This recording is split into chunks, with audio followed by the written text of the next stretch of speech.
Aujourd'hui, on va parler de minéralité. Alors la minéralité, c'est une notion qui est souvent au cœur des débats de spécialistes et des amateurs de vin. Une notion un peu abstraite, un peu complexe aussi. Chacun a une théorie sur cette idée. On peut dire globalement que la minéralité, on va la retrouver plutôt dans des terroirs du Nord, entre guillemets, sur des vins blancs en particulier. Donc on va parler de la vallée de la Loire, de la Bourgogne, de l'Alsace, de la Champagne, à de rares exceptions aussi dans des terroirs du Sud, des terroirs de schiste par exemple dans le Roussillon. Et sur certains rouges, on peut retrouver une certaine minéralité comme le tuffeau, cette roche calcaire qu'on peut trouver du côté de Chinon, par exemple en vallée de la Loire. Alors pour être concret, on va passer à la dégustation de deux vins blancs avec deux minéralités assez différentes. Donc on va goûter ensemble aujourd'hui deux vins. On va commencer par un Chablis du domaine Moronaudet, donc là on est en Bourgogne sur un 100% chardonnay. Et pour suivre, on va aller en Alsace, pas très loin, sur un 100% Riesling du domaine Rémy Gresser. Alors pour commencer, Chablis, qui est on va dire l'archétype du vin blanc minéral, où on va retrouver cette typicité vraiment minérale avec des notes, des arômes un peu iodés, presque huîtres entre guillemets. Alors on est peut-être influencé par le sol, puisque ce sol contient des huîtres fossilisées de l'époque du Kimméridgien, donc c'est 150 millions d'années avant notre époque.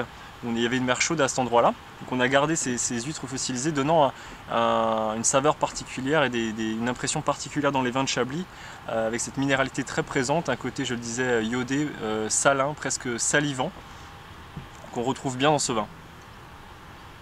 Vraiment ces arômes légèrement beurrés aussi, traditionnels du chardonnay, mais avec vraiment ce côté minéral, ces notes iodées qui apparaissent bien.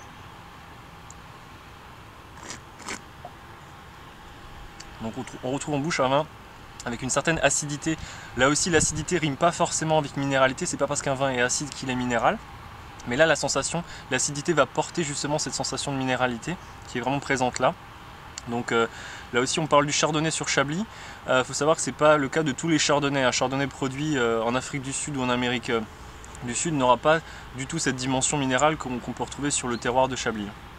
On va se diriger sur une minéralité très différente, la minéralité qui est alsacienne celle-ci, sur le terroir Castelberg, qui est situé pas très loin d'Andelot, donc dans le Bas-Rhin, en Alsace.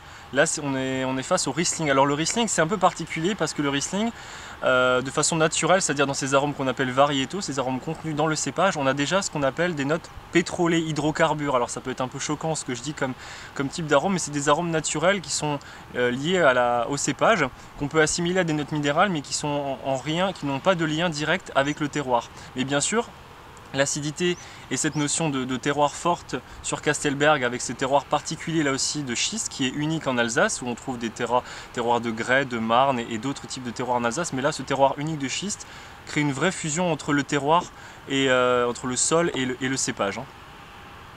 Donc avec ces notes voilà, légèrement pétrolées, il y a du gingembre, il y a des notes de coing, c'est très complexe au nez, c'est beaucoup plus puissant aromatiquement que le Chablis.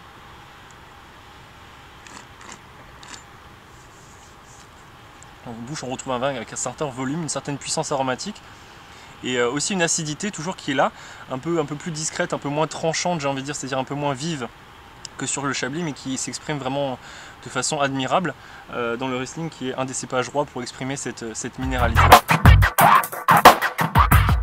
Pour associer ces vins dits minéraux, on peut se tourner vers les produits de la mer, les huîtres, pour les Chablis en particulier. On peut aller sur des produits en sauce, poisson à la crème pour le Riesling éventuellement. Donc il y a un choix assez large parmi cette sélection de produits et de plats. J'espère avoir été assez clair sur la minéralité, que vous avez un peu plus d'informations à ce sujet. Soyez à l'aise, soyez décomplexés, les gens sont souvent un peu snob par rapport à ce terme, vont l'utiliser un peu à tort et à travers et sans forcément maîtriser son sens. Donc soyez vraiment libres par rapport à ça, essayez de l'appréhender petit à petit. Si vous voulez plus d'informations sur ce sujet assez complexe, je vous invite à lire la revue du vin de France du mois de mars qui consacre un large dossier à cette notion de minéralité. Voilà, merci beaucoup, à bientôt.